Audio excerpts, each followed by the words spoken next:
bunch of faces I don't recognize, so I'll let you know who I am. I'm Duke Sean from Kingdom of Artemisia. I've been doing SCA combat. I started doing pellet work when I was about 12 years old in 1982, so I've been doing this for more than 30 years. And the last nine, almost 10 years now, I've been doing a lot of specialized training of this work.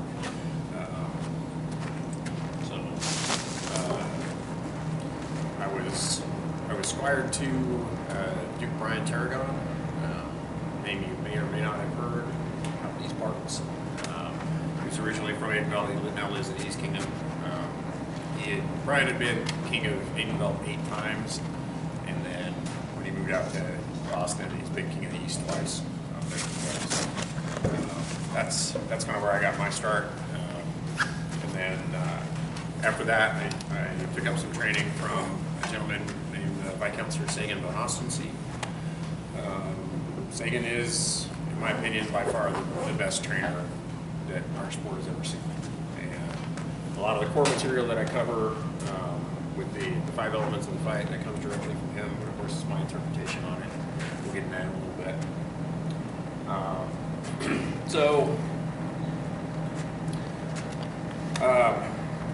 Some caveats and disclaimers. As a trainer, I do not believe in the one true way. I don't believe that my way of fighting is the way of fighting. I'm not here to teach you my style, although there are some things that I focus on pretty heavily in the fight that you're going to hear me emphasizing quite a bit. But yeah, I don't really. That's not the point. What I'm here for is I'm trying to give you the tools that you need to be able to make more effective use of your limited time in fighter practice, right? We generally have fighter practice once a week. If you're lucky, you can get 2 or 3. But that time you have is extremely limited. And so we need to make better use of that time. And so I'm trying to give you the kind of tools that you need to be able to do targeted and specific training to fix your deficiencies. Okay.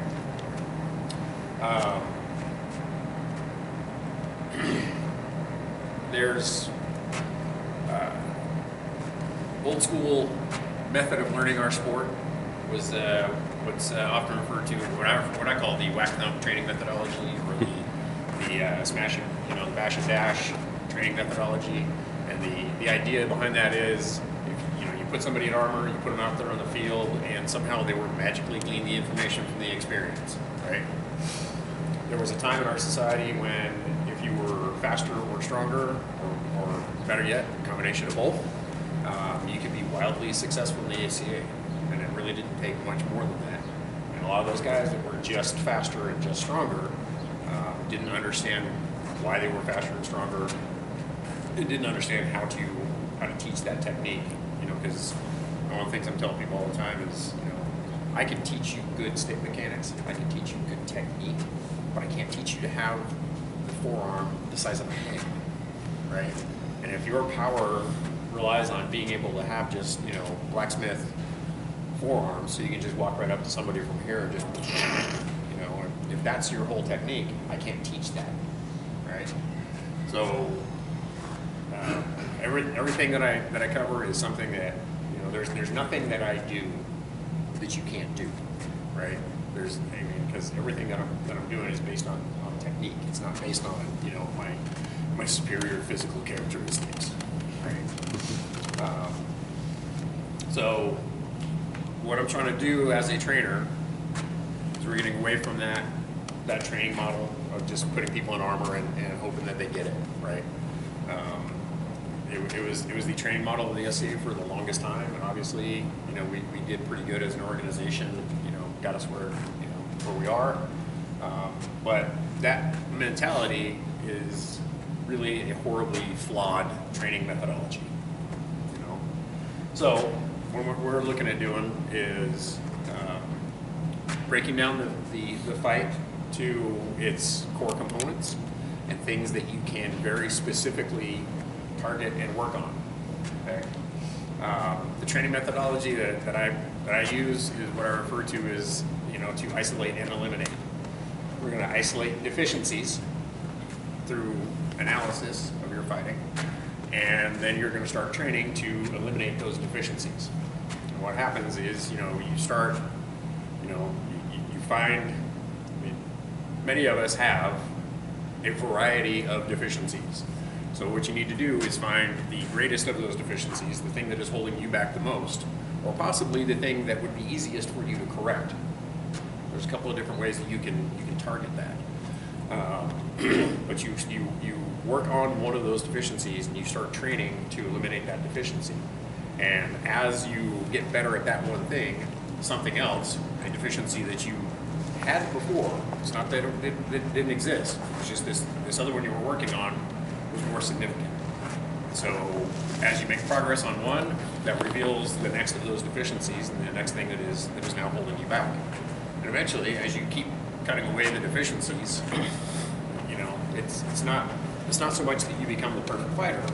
You just become a fighter that has fewer deficiencies than your opponent does. Does that make sense? Mm-hmm. So that's my approach. My focus is I'm going to look at what's wrong, and we're going to fix that. And the reason for that is we learn more from our failures than we do our successes. Success we take as the natural order of things. You're supposed to do it right? But when you do something right, if you think about it as a college math class, right? College math class, there's, okay, before I get to that, let's kind of leave it there. We need to look at the learning process and how people learn, okay? That's part of what else I'm doing is I'm trying to get you, teaching you how to learn, right? In any learning endeavor, there are three basic phases to learning, okay? There's training, there's practice, and there's an evaluation, okay? We need to make a very clear separation between the training and the practice, okay? A lot of people go to fighter practice, and you start sparring at practice, which is not a tournament, so you don't have that tournament mindset going on, but you still have that practice mindset going on. And if you're just going to practice and you're just fighting, right, you're not actually trained, okay? So we need to make a very clear distinction between these three things, okay? So getting back to this math class idea. You go to college math class, and your instructor writes the equation on the board and teaches you how to do the equation, right? That is training. Training is where you are taught how to do the thing, okay? And then there's practice. Practice is where you execute the thing as instructed. Ideally, you'll have an opportunity to go back to the instructor and say, to get correction to make sure you're actually doing the instructions right? And with that would be, your homework assignments. You get your homework assignment, you go home, and you may or may not have the answers available to you in the book to make sure that you're doing it right. But that's your opportunity to work on those things as instructed, right? And then there's an evaluation, okay? Evaluation in a class like that comes in terms of, maybe it's a quiz, maybe it's a midterm, whatever. And when you have that evaluation, you don't have the advantage of having the instructor, telling you that this is how to do it, right? The evaluation is the opportunity for you to find out how well you have learned the subject matter, okay? So training, practice, and evaluation. We need to make a very clear separation in those things. For us, training, very much like this, right? Training involves any number of things that you can do on your own or with an instructor, okay? If I teach you stick mechanics or do a footwork class, or there's lots of, there are tons and tons and tons of books out there that you should be reading if you've not already read them. Some of the ones primarily that I focus on, there's the Book of Five Rings by Musashi, and the Tao of Jeet Kune Do by Bruce Lee. If you read that one, you get about a third of the way into the book before you get to any JKD specific maneuvers.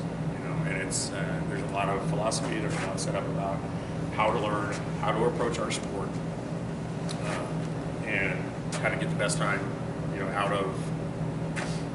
out of your training experience. So there's lots of training that can be done. Watching the videos on the YouTubes, watching some of the other fighters that are out there, seeing how they do things. It's really hard sometimes to learn how to do what they're doing from seeing it on the video. A lot of it goes really fast, but it's a lot of times you see something and you try to imitate what you think you see, but that's really not what's happening underneath. So that can be difficult, but the video definitely gives us an opportunity like you could not have imagined 20, 30 years ago, with being able to just go look things up online and see the possibilities, see some of these things that the people are doing out there, right? I've got a bunch of videos on my page. There's also videos of classes that have been done very much like this. There's one I think I posted it, or I linked to it, but I mentioned it in the event thing. If you go to YouTube and you look for Duke Sean Teaches and On Tier, there's this class that I've done there. Justice's video today too, so you guys can all get a copy of that. It goes up there. Bronos has got his stuff up there from when he taught in On Tier. One of their fighters up there that puts that on. She videotapes everybody, puts it up online, right? So it's all out there, and that's all training. Anything that you're doing to gain a better understanding of our sport and of martial combat and combat in general, that's all training, right? The practice is, we have fighter practice, and that is the thing about practice and the practice environment is we have to create an environment where it is safe and it is okay for you to fail, okay? I'm not talking about necessarily setting yourself up for failure. I'm talking about, because we are eliminating deficiencies and we're working on fixing those deficiencies. We're not concerned about the winning and the losing of the fight, right? And this is where I'll tell you that as you're approaching practice and you're approaching the learning of our sport, particularly at practice, because everybody wants to go to practice and do what I call winning practice. Which practice? And I beat everybody at practice, but you didn't actually learn anything. You don't make yourself a better fighter by beating everybody at practice, right? That's just you executing the things you already do well, which will get you, so far to a certain point. But that's not making you a better fighter, right? So what we need to do is you need to redefine your victory conditions, right? What does it take for you to consider your fighting experience to have been a success, okay? And this is true at practice, and it's true at tournament as well. If you can adopt this idea of redefining your victory conditions in a tournament, is actually kind of liberating, because you're not concerned about the winning of the list or the winning in the individual fights, right? I mean, think about it. You go to a tournament, and if your singular victory condition is to win the tournament, right? If that's the only way that your experience can be considered a success, you're going to be sorely disappointed most of the time, right? Only one person can win that tournament, and if you don't win that tournament, then you don't meet that particular victory condition, you're going to be, like I said, you're going to be highly disappointed on a regular basis, okay? So, for me, I want you to think about, the greater victory condition being having made progress on a particular deficiency from the last time you had an evaluation, right? You get a wide variety of tournaments that you can choose from, where, if you look at that, I mean, the tournament is the evaluation portion of our learning, okay? In practice, you kind of have that do-over mentality where, you're fighting along and you get killed and like, okay, it's just practice and keep doing that, right? But you don't have, you don't get that abject failure that you get in a tournament. You get in a tournament, you get, double elimination tournament. you get one chance to be wrong. You don't get a second chance, because after that second chance, you don't get to play anymore, right? And sometimes the finals come early. Sometimes you go 2 and out, and and when that sort of thing happens, you have an opportunity to isolate a deficiency, right? And the tournament, that tournament mindset, because like I said, 2 and out, you're done, you don't get to play anymore. Well, that sucks, right? So everybody wants to fight more, everybody wants to play more. So that it takes that kind of failure with the emotional stakes involved. It's something where you want to execute well, and you want to keep fighting throughout the list, whether you intend to win the list or not, or hope to win the list or not. You want to play more, right?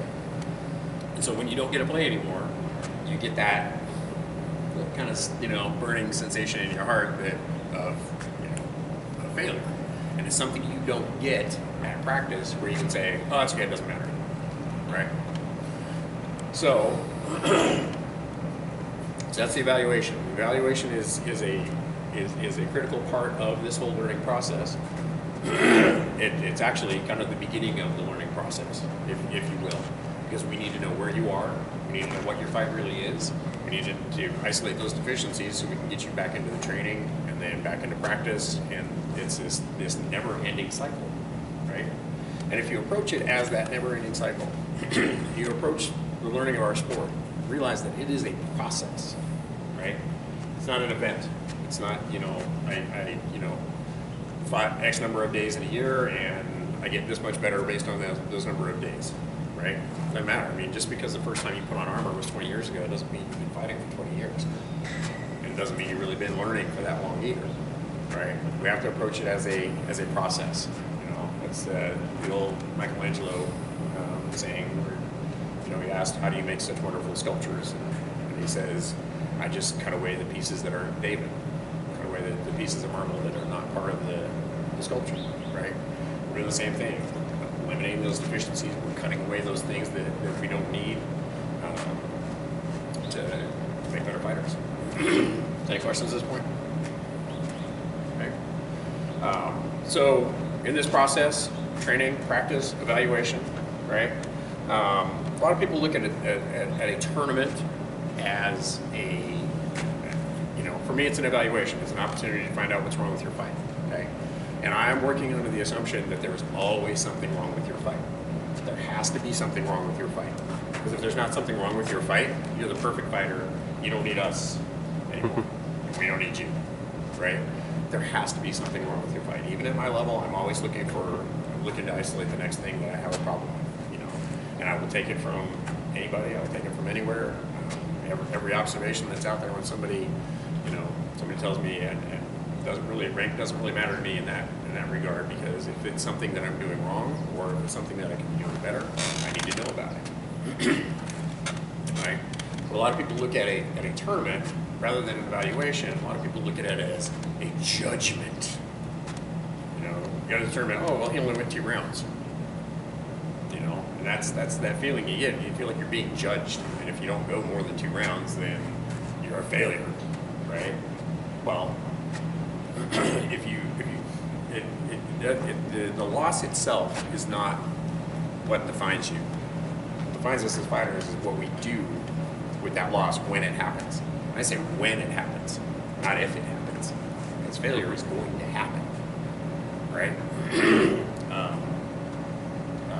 Ty Cobb was the 350 batting average, lifetime batting average, best in Major League history. It means that a little bit more than 1/3 of the time, 1/3 of his opportunities over an entire career, Ty Cobb was able to make it on base. Right? And that doesn't include being walked. Right? So the greatest batting average in Major League history is 2/3 failure rate. Right? Failure is going to happen. You can't avoid it. So what are you going to do with it? that failure gives you information. So what you want to do is those two people that did beat you, you want to be talking to them, and you want to be finding out what it is that they saw. What did they do to you to create that failure on your part? Right? How did they beat you? When you come away from a tournament like that, any sort of evaluation, you need to come away with an understanding of why you got beat. Okay. And again, we'll be breaking this out in a minute, so you can kind of understand how we can target each one of these little things. But you need to have an understanding of what happened. Right. It's not enough for you to go to the tournament and go 2 and out and say I suck, and then just go home. Right. I mean, you can do that pretty much any day. But it's what you do with that information. And for the most part, I mean, there are some guys that, honestly are not going to be able to tell you why they beat you, right? Anybody that's a knight, damn well better be able to tell you why they beat you, right? They should have an idea of what happened and how they did it. Not everybody can do that. I mean, if you're running up against another unbelted fighter, they may or may not have any idea what happened. All I know is you fell down, right?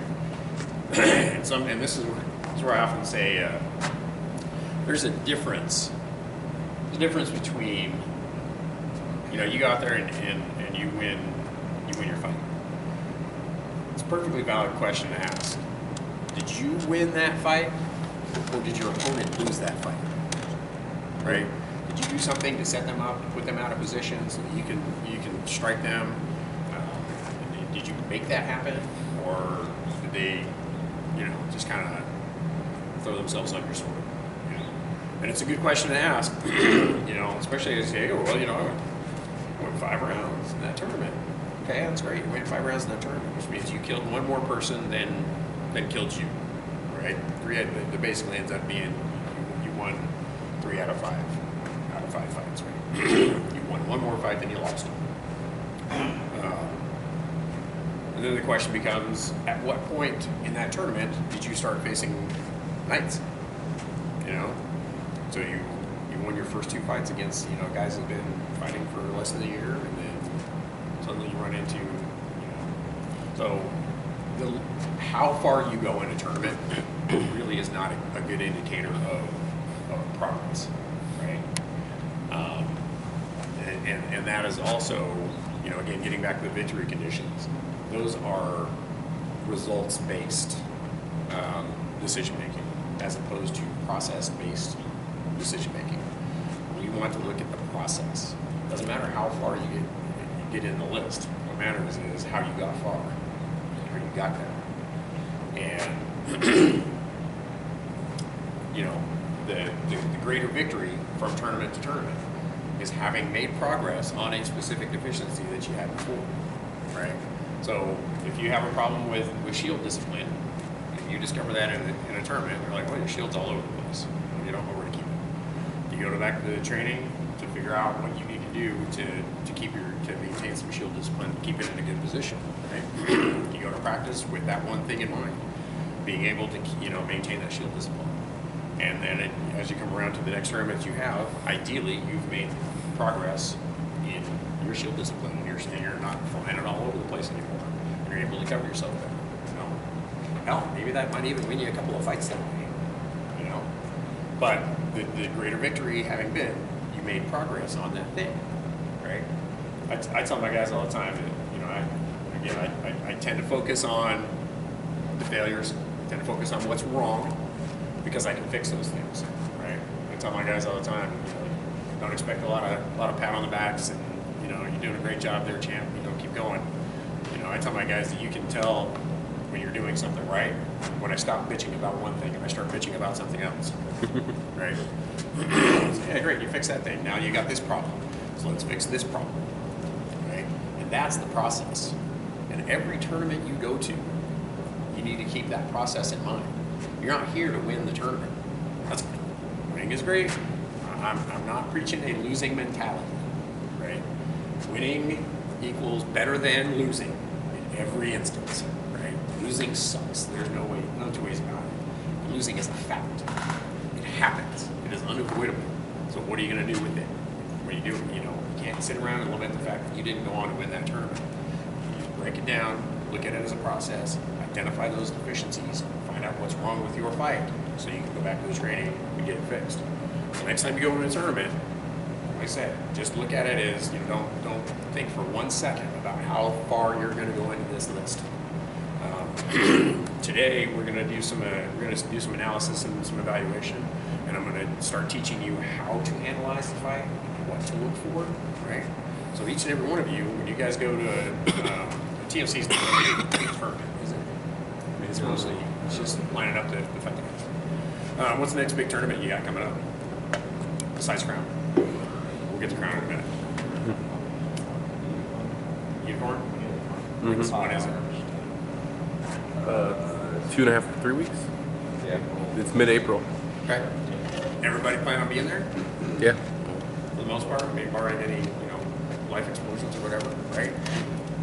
All of you that are here, if you're planning on being in that tournament, that's going to give you an opportunity to kind of collaborate with each other after that to find out, to kind of make sure that you're all kind of doing the analysis the same way and that kind of bounce some ideas off of each other, right? And to be able, and each of you should take a look at one or the other as you're going throughout that list, helping to, try to see those deficiencies. Because the more input we get from different sources, that gives us a better focus for, to truly identify what the biggest problem is and what thing you need to be working on, right? So we're going to give you an analysis here today.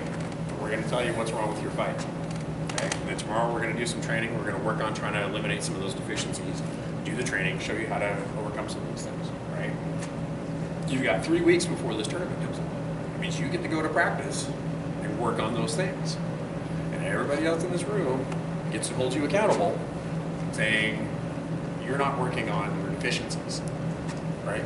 You're just out here trying to win practice, And when you get to practice and you're working on eliminating those deficiencies and you're trying to execute the proper technique, you have to be thinking about it as if, every single time you win a fight, I was asking a question, did you win or did they lose, right? The other question to ask in training or in practice as you're doing this is, I won that fight. Did I win that fight incorporating a progress on my greatest deficiency, right? And if that victory does not include the technique that is improving one of your deficiencies, it doesn't count. And you have to say to yourself, that wasn't good enough. That's not what I'm working on.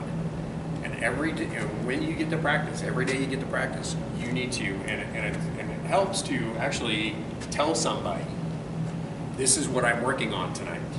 This is the thing I'm doing. So again, you can, hold each other accountable. Say, okay, well, you're great, you won that fight, but you still got this thing that you're working on, and you didn't do that. Like, sure, Drew, you won that fight, but, right? You're still ducking out of it, Sure, you blocked that, but, yeah, you're ducking out of it. So, when you find that thing that you need to get rid of, when you're at practice, every fight you have should be incorporating that new technique, okay? Now, the downside of that is, there's a reason it is a deficiency. This is something, obviously, you don't do very well. So when you're at practice, that's why it is so important for you to create an environment where it is okay for you to fail, and that it is okay, it is safe for you to fail. So that when you're executing better technique that you don't know how to do, that you don't understand, you're not very good at, it needs to be okay. You need to make sure that you're not going to get a concussion when you're trying, a new shot or a new block, or you're trying to do these things better. You're going to fail at these things, right? And the only way that we get better at it, it's muscle memory. You only get better at it by doing it, doing more of it. Like I said, it's a deficiency because you suck at it. So you need to do more of it, whatever it is, or, whether it's something you're doing more of or something you need to be doing less of. When you make changes to your fight, you're going to get hit more. That's just a fact, right? And and that sometimes that means practice is not nearly as much fun as it possibly could be. But what is even less fun than, you know, if you make that sacrifice on a weekly basis at practice, we're talking about short-term sacrifice for long-term gain, right? Because yeah, getting hit repeatedly in the head because you're, you know, doing a technique that you're not very good at, that kind of sucks a little bit. You know what sucks more than that? Not getting any better. And you know, 5 years down the road, you're still sitting around going, how come I'm not getting any better? It's like, because you keep going out to practice and you're just doing the same stuff that worked 5 years ago. You're not doing anything else. And meanwhile, if you're taking that long to not bother becoming a better fighter, if you're not going to make changes to your fight, if you're not going to improve yourself on a daily basis, and you let 5 years go by, the entire evolution of our sport will pass you by, right? And this is something I was talking about last night. Does it make sense to you that our sport should be better evolved in every imaginable way than it was 50 years ago when we got started? Right? Yeah. We should be better as a martial art. Our technique should be better. Our work should be better. Our training methodologies, everything should be better than it was 50 years ago. Anybody seen video from the first event? Anybody seen video from at Sport of Kings a few years ago? Duke Henrik Pavin had we had movie night at Sport of Kings, and Henrik had video from Penn 6. It was 30-year-old video, and wow, yeah. I'm hoping that our sport is better than it was 30 years ago, right? We were talking about another video that's out there on the interwebs right now. It's from West Crown, 1978, right? Yeah, I hope our sport is better than it was then, right? To a lesser degree, our sport should be more evolved now than it was 10 years ago, or even 5 years ago. And you should be better as a fighter than you were last week, right? And it's this constant process. It's this constant evolution of our sport. And you know, there comes a point at which you're no longer just making yourself a better fighter, you're making all of us better fighters, right? There are a few things that I love more than having, you know, than getting hit with my own shit. Get hit with something, and I love hearing it. I love hearing it. You taught me that. I know where you got that. I'm about to show you how to do it right. I love it. You know, I love that because, you know, I'm in a position right now at my local practice where I have several of my squires and former squires and some of our other knights and their squires. I'm getting pushed on a pretty regular basis at practice. I really just I can't take a pass off anymore. You know, I'm getting pushed, and you know, we got a couple of my squires out there that are really just kind of lighting things up, and that, you know, I make them better fighters. That forces me to be a better fighter. That's all the evolution of our sport. Any questions so far? What I'm saying making sense? A little bit different way of thinking about things, you know. But I think if you kind of listen to what I'm saying and kind of adopt some of this, I think your tournament experience in particular is going to be liberating. It's going to be a lot more enjoyable because you're not so focused on the outcome. You're focused on the process. You know that each individual fight that you have, you know, really, you know, the winning and losing of it just really, it doesn't matter. You know, it's not that failure is not an option. Failure is insignificant. You know, it's just of no consequence because failure just gives us more information to work with, right? And actually, from a purely training perspective, winning a list of any size, winning that tournament, to an extent, denies you an opportunity to be a better fighter, right? In one sense, it's proven that you've eliminated enough deficiencies that you have some success against that particular pool of fighters, right? And that's good stuff, right? Who doesn't want to feel good, right? But you are denied an opportunity to isolate those deficiencies so you can keep working on things that need to be worked on fixing, right? if you ever find yourself in that unenviable position of having won a list, and you want to know what you got away with, send me some video. I will let you know. One of the things I tell my guys is, you're going to go into this list, whether it's crown tourney or whatever it is, you're going to go into this list, and your fight, it's either good enough or it's not. And if it's good enough, or if it's not good enough, we're going to look at the video, we're going to analyze it, we're going to pick it apart, we're going to find out why it wasn't good enough, we're going to find out why you didn't win that list, and we're going to get working on that. And if it is good enough, and you did end up winning that list, winning a list of any size, and any value, you know, that doesn't mean you're even the best fighter in that list. You know, it doesn't mean your fighting is complete. You know, that just means you got away with more stuff than everybody else did, right? Maybe you do have fewer deficiencies. That doesn't mean you don't have deficiencies. They're just not as obvious because we don't have that failure. We learn more from our failures than we do our successes, right? And if you go through a list, you don't have that failure staring you in the face. It's just a lot more difficult to identify those deficiencies, but they are definitely there. You know, and I can look at video, or I can look at your fight, and I can tell you the kinds of things you got away with, and we can keep working on that. Right? All right. Everything making sense so far? Like I said, all that is about how we're approaching it, and which again is it's kind of different. There's you know, I mean, we are, as I wrote in my little web posting the other day, you know, we're taking part in a sport where success is largely determined by body count, right? But that concern for winning and losing is actually counterproductive to the learning of our sport. So we need to get away from that. I mean, like I said, the victory total is just not significant. You know, it's great. Winning is always better than losing, but we need to get away from that mentality. We need to get away from that focus so we can focus on what's wrong and get to fixing it. All right. So, nitty-gritty. So what we're going to do is we're going to take a look, do an exploded view of the fight, right? By exploded view, you know what I'm talking about. You take a mechanical implement, you take a mechanical thing, explode it out so you can see all the parts, right? We're going to do the same thing.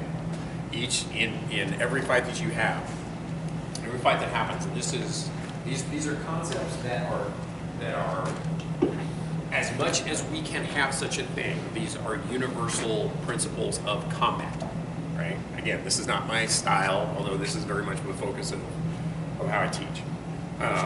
These are universal principles of combat. Some of you may recognize it as an Udo loop. For regular folks who are big talking about the Udo loop sort of thing. It's a decision-making process.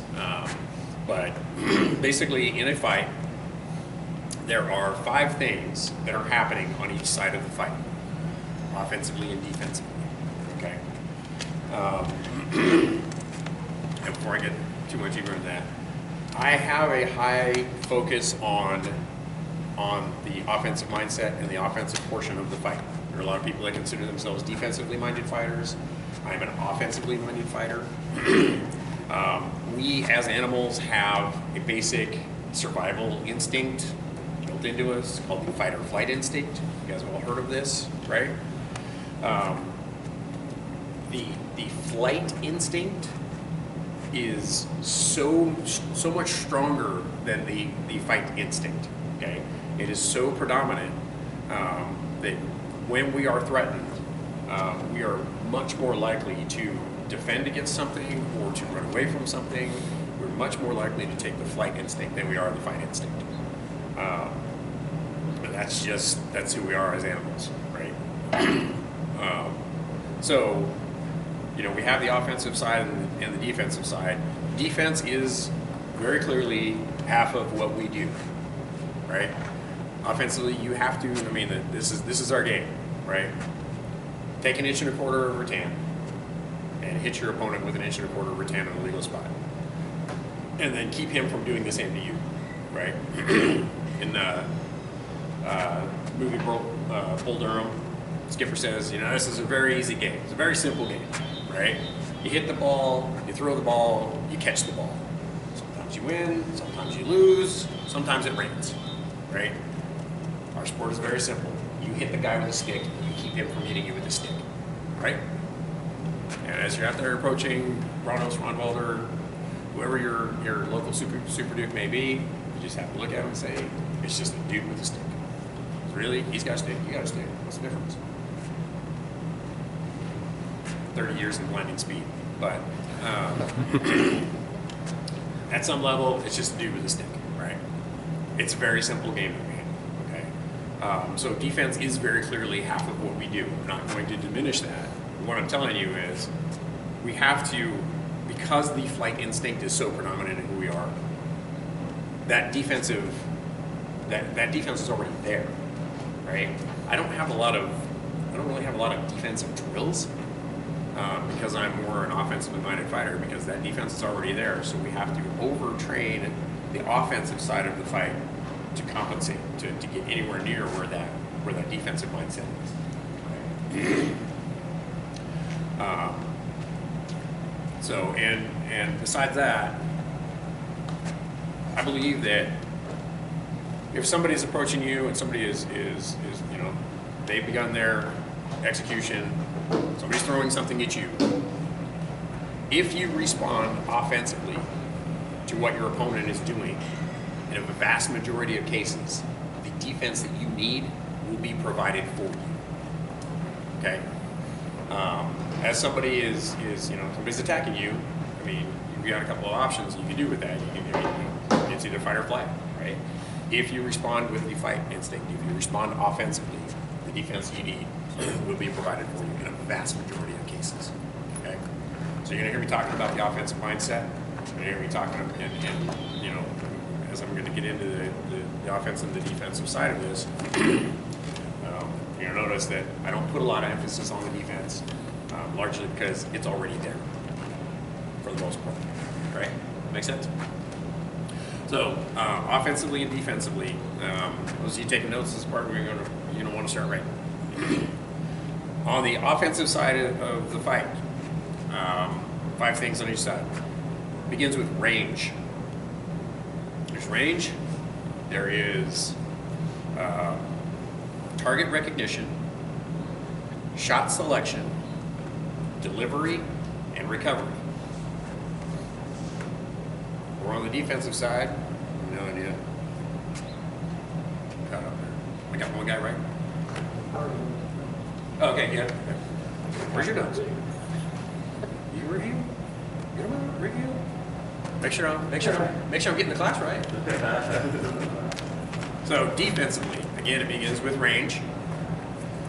Then you have blow recognition or area recognition. You have defensive selection. And then you have delivery and recovery again. Okay. The recovery portion, offensively and defensively, is one of the single most neglected part of the fight. Always, it is the single biggest deficiency that I see is people not recovering, particularly offensively, but defensively as well. Recovery is the most neglected part of the fight. So, offensively, for range, I basically teach. I teach four different ranges: A, B, C, D, closest to furthest. Right? Anyone want to come out here and say? So, offensively, we have with range. You want to think about the linear lines and the lateral lines, right? So there's several different. You know, I can come all the way out to here. This is all part of the range. Okay. If I'm here on the center line at an arm's length, right? As I move out this way, it changes the range that I have. If I keep going out this way, you see it's going to pull that out that way. So the range you're on the lateral line is just as important as the linear line, right? That's another class, but the offensive range, like I said, there's 4 ranges: A, B, C, D, closest to furthest. Okay. Bye. Hey, glad I can make it. Right? I'm gonna be in your short though. We're in the same area. Right. This is the A range. Okay. This is basically a boxer's clinch. Okay. Why do boxers go to a clinch? To rest. Because it's safe. Right.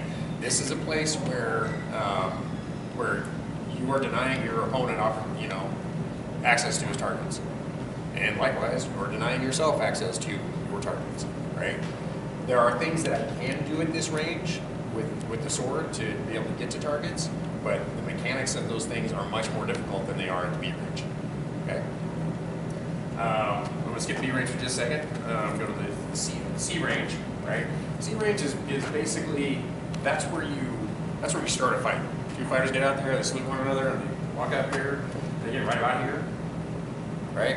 It's close enough that I can make contact with you, but in order for him to, if I start into something, it's just, you can just kind of fade out of that to get that. You're close enough where you can make contact, but you're really not engaged in the fight at that point. Okay. Any motion that you do is something that is going to be your opponent is going to be really easy to counter that. You can't just do a simple hip rotation and then strike your opponent. Yes, sir. Is that like the same like soft engagement? Like you